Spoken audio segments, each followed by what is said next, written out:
To create a Venmo business profile, start by downloading the Venmo app and signing up for a personal account if you do not already have one. Once you have a personal account, navigate to the Settings menu by tapping the three horizontal lines on the top left corner of the screen. From the Settings menu, scroll down to the section labeled Business Profile and select Create Business Profile.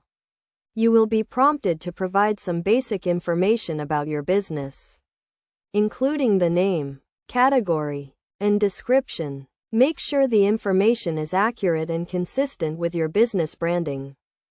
Next, you will need to verify your business by providing documentation such as a tax identification number or business license. This step is necessary to ensure the security and legitimacy of your business profile.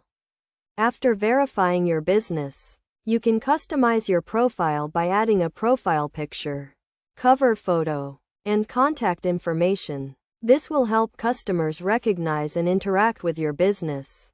You can also connect your business bank account to receive payments directly. To make the most out of your Venmo business profile, make sure to keep your profile up to date and respond promptly to customer inquiries and reviews. You can also use Venmo to send invoices and track payments, making it easier to manage your business finances. By following these steps and best practices, you can create a professional and effective Venmo business profile that helps you connect with customers and grow your business. Remember to always follow Venmo's guidelines and terms of service to ensure a smooth and successful experience.